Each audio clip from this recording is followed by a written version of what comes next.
Welcome back to Beyond the Diamond Solo Pod Edition.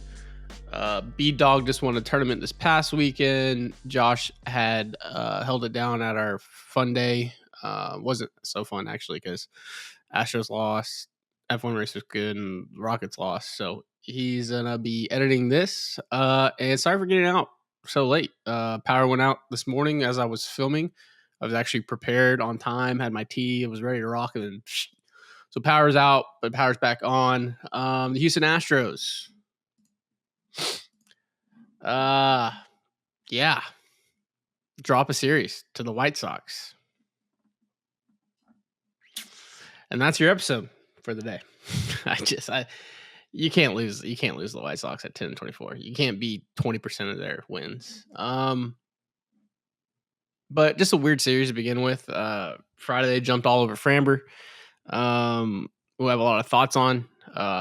Saturday was Jake Myers Day for all that celebrate, and Sunday was the return of Lance McCullers Jr. So we'll dive into it. It'll be a short episode on a solo pod, but yeah, dropping 2 or 3, I guess like kind of 1.5 because the last game got banged because of the rain. So kind of sucks, but you can't leave it up to the umpires and Mother Nature to get you a win like that. So starts with Friday night. I mean, a game where you had your de facto used to be ace. I'm pretty confident say Hunter Brown is your ace moving forward for the rest of the season. But nevertheless, Framber Valdez on the mound against the White Sox and just looked nonchalant, looked like he didn't care, looked like another start where I don't know if he realizes he's a free agent to be, and every start that's not good is a detractor on conversations with front offices and their analytics team and their R&D team and all the decision makers. So sitting at 1-4 with a 4.39 ERA, not good, not good at all. Dropping the game the way you did, 7-3. I guess the kind of one positive coming out was Yainer hit a tank. He looked all right. I was giving crap on the episode on Friday at our live show. He ends up responding with a 3-for-4 day. But Framber Valdez, 5 innings pitched, 7 hits, 4 earned, 2 walks, 6 strikeouts. Pedestrian at best. It is what it is at this point. He's going to have to pitch big games. He's going to have to get his back into form sooner rather than later. I don't know what you have to do to motivate the guy. I don't know what you have to do to say, hey, lock in, because this is money-making season for you. Generational wealth money-making season for you. So, need him to turn it around. Not much City Connect jerseys and the Bulls are on players. We're sick. Not fan worn. I don't know if they play, but on the field, they're all right. I mean, they're not Space City Connects, but all in all, not a great Friday night. Turn the page like you have to this entire series. You had Hunter Brown, who in the first inning was like, here we go again. Hit here, hit there, soft contact. All of a sudden you're down 3-0. But the real, and we'll jump into Hunter Brown just because he's the ace and he pitched like an ace. But before that, it's where were you on Jake Myers Day? I know where I was. I was with some buddies enjoying some crawfish, and one of them is as big of a Jake Myers fan like B-Dog is, and so it was fun to be around him, seeing the success of Jake Myers Day.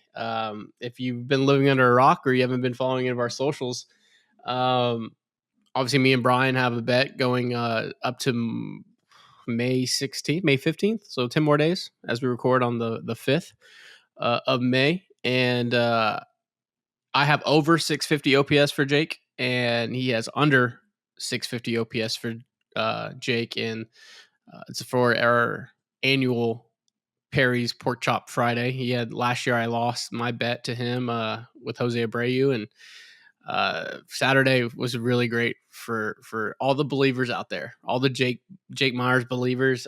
Just a casual month of excellent excellent um, stats in one game. 4 for 4, 2 runs scored, 7 RBIs, 2 home runs, a triple and double, a single away from the cycle. Jake Myers Day. It was great to see. It was talk about seeing a baseball looking like a balloon. Hit the ball with authority. His first home run was at 106.8. His triple actually tied the game up and got the win probability plus 23 percentile points. His second home run was 105. Just a great week in one day at bats by Mr. Jake Myers, who has got his OPS now up to 780, which leads the team. So, actually, I think it's over 800 now. We'll check here in a second, but great day, good win, solid win. You needed that. Hunter Brown improves to 5-1 with a 1.67 ERA. Gives up a 3 spot in the first inning and then just absolutely mows down Chicago after that. Ended up with 4 hits, 3 earned runs, 3 walks, 9 punchies. That's what you do when you're an ace. You settle. You settle down after a little hectic first inning, a little chaos on the base pass, and you grind. And Hunter Brown grinded 9 punchies. That works. That plays every single day, twice on Sunday, especially on that Saturday up in Chicago. All in all, absolute stud. Still a lot of value at plus 550 for his Cy Young. We'll be banging the drum on that, especially me, who have a ton of value. I think we gobbled up some more at plus 550 over the weekend. So our Hunter Brown gets a winning ticket. We may buy the Astros at this point. So really love that. And then Sunday, weird game. Absolute weird game. Kind of weirdly poetic that it was Lance McCullers Jr.'s first start back after I think it was 915 days, 2.5 years since we last saw him pitch in Game 3 of the World Series, where we talked about it, right? He was tipping pitches. He had to go out there and just eat a shit sandwich he made. And he did, and he's a 2-time world champion now. And obviously the ups and downs from there to now, it was huge. So to see him go out there was incredible. Just on a human element side of it all, one, but two, the competitor and competitiveness of himself. If you didn't see like his post game news press conference with the media, he was hard on himself. Also had some reflection of the journey and what it meant to come back, but also was just like, hey, my slider was bad and all this stuff, and he had to change. And I think that's one of the things I wanted to see is just, hey, when you're in it and something goes off your game plan or goes off script, how do you adjust to that after being off for 2.5 years? A lot of the times you can see some guys drown a bit, and you just saw Lance just kind of rise above it. Like, hey, we got to adjust the changeups in on righties. Obviously, he got kind of hosed. He got kind of hosed on the last, should have been the last strikeout to end his outing, but it didn't go that way.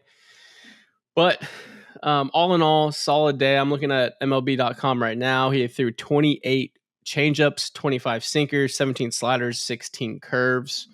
He's going to keep building off that. Obviously, you want to see him just keep building throughout the next stretch all the way up to the All-Star break and get him going again, get all the rust off, and really be a huge anchor in this rotation. Because I'm not saying he's going to be an ace. He just needs to go out there and give you innings, especially with the 6-man rotation. If they go with that, they go back to 5. Whatever it is they're going to do, he's going to be part of that winning equation, that formula. So to see Lance McCullers Jr.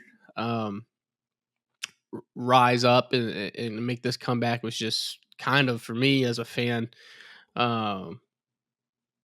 it gave me. Yeah, I was proud of him, man. Like you can't on a human level, human to human, you can't. That's like amazing to watch, the human resiliency to come back after 2.5 years. The second, whatever, they're gonna say within the Astros and the medical staff of whatever with his elbow. But to come back after all that and go out there to the major league mound and give you productive outs, that's all you could ask for. And weird game in the sense of Astros went up 4-0. They were cruising. An error by DeZinzo after he hit a 2-run tank led to the White Sox kind of taking over, to getting back in the game, clawing back in, and then just making them play in innings of rain was ridiculous. Lance McCullers Jr. line was 3 2/3, 3 hits, 0 earned, 3 walks, 4 punchies. They tried to go to Ryan Gusso out of the pen to be the long, eat 4 innings or whatever it was going to be. He only go 2 1/3. Okert comes in, throws an inning, gets hit with a loss, gave up 2 earned. I think his first 2 earns of the earned runs of the year. And then Ort came in before they had a rain delay and then eventually banged the game for a crazy, weird 5-4 victory in 6 innings or 7 innings for the White Sox. Weird ass game, but it is what it is at this point. You can't really chalk it up. It's going to extremely frustrate me if we're down the stretch and that game's going to be, or these 2 games really going to be the reason why the Astros are in a tight spot later on. But baseball tends to even itself out. But you gotta flush it, move on, go to Milwaukee. I think the one thing that really upset me was with the rain falling down and just the kind of nasty weather of it, with Okert on the mound, a guy that throws slider heavy with a ton of spin. You can see he was fumbling around with the grip of the ball, which eventually led to pretty much his sliders flattening out and the White Sox chipping away and taking the lead. When we're at the Crawfish Bowl at Kobo's, I was telling the guys, I was like, hey, we need to get this guy out. We need to get another arm in because that slider is flattening out in the zone when obviously we've seen it for 6 weeks how good Steven Okert has been. But it flattened out and they got the lead and the rains came and something and game got banged. So weird loss, but it is what it is. The Astros shift over to Milwaukee. The AL West right now sits at the Seattle Mariners at 20-13. A 2-game lead over the formerly known Oakland Athletics, now going as the Athletics at 19-16. The Houston Astros 3 games back, sitting at 17-16. The Texas Rangers, who fired their hitting coach, sitting at 17-18, 4 games back. And the Los Angeles Angels of Anaheim, 13-20, 7 games back in the AL West. Fortunate for the Astros as they're playing kind of middling 500 baseball right now. The Mariners have been white hot, but they've not really grown a huge lead. It sits at 3. It would be behoove, whatever that word is. The Astros to take care of business against Milwaukee. I think Milwaukee's sitting around the same record. I'm going to pull it up right now. They are 17-18. Winners of 1 in a row. You have Mr. Ronel Blanco on the mound versus Myers for Milwaukee. Blanco sitting at 2-2 with a 5.08 ERA. Tobias Myers is the pitcher for the Brewers. 5.14 ERA, 2 games, 7 innings pitched. Yeah, so I'm sure the Astros will make him look like Nolan Ryan, but you got to go out and get it. I think the last time the Astros and Brewers played, there was this time last year, or not around this time. We had a hurricane going on, or the derecho, I believe, because I was out of power. I was at a friend's house watching the game, and I distinctly remember the Justin Verlander 20 pitch at bat with their phenom catcher. Can't remember his name, starts with a C. And then he hit a tank. So I don't know why that sends out to me, just a weird baseball brain. But hopefully the Astros can flush this, take a series. Starts tonight. Ronel Blanco needs to go out and pitch his ass off. The offense needs to wake up and extend itself a little bit. I don't know if Yordan Alvarez he missed 2 of the 3 games. Missed 2 of the 3 games against the White Sox with a hand injury. I was a little concerned. Anytime you have that hand injury and inflammation and stuff going on, first thing I worry about is hamate bone, and that's 4 to 6 weeks if that's the case with surgery. But in this case, they look like he was on the lineup card on Sunday, didn't play, wasn't on an IL stint, so that's a good thing. So any news that comes out, you just kind of hope they give him a few days off, a little breather. But all in all, terrible, terrible weekend. You can't drop 2 of 3. You did. So flush it, move on. It's a game of 162. You're going to have to make it up somewhere else by beating a really, really good team somewhere and move on from there. And that's all you can do. We're at the 15-minute mark. Solo pod. Yeah. Don't really know. I'm just expecting the Astros to show up and show out against Milwaukee, and hopefully it carries on with Cincinnati coming in town. So I'm going to sign off. Shout out to Big City Wings, Houston's Wing Joint, Apollo's Wing Joint. 13 locations with the 14th coming soon in Cypress. We have the 2-for-1 specials on Tuesdays and Thursdays, the Burger Wednesdays, all the drink specials today on Cinco de Mayo. As we record this, they have a bunch of specials going on with a bunch of different brands at their restaurant, so check them out. Also, using Zang, Zing Zang. This weekend was Kentucky Derby. It was multiple Game 7s in hockey, multiple Game 7s in the NBA. The Astros went out with some friends, went outside and had a little margarita mix with the Zing Zang. So it was great to see and have all my friends be drinking that and them zinging and zanging. And so that was a lot of fun. And Kobe Stevens, I was rocking my Kobe Stevens gear all weekend as I was launching on crawfish and having a good time with my buddies. It was a good weekend. And so head over to Kobe Stevens, whether it's golf apparel, outdoor apparel, a women's line, youth line, whatever it is in between. Shout out to Kobe Stevens and grab their gear at kobestevens.com. And yeah, that is the solo pod edition, Cinco de Mayo. Let Brian make the jokes.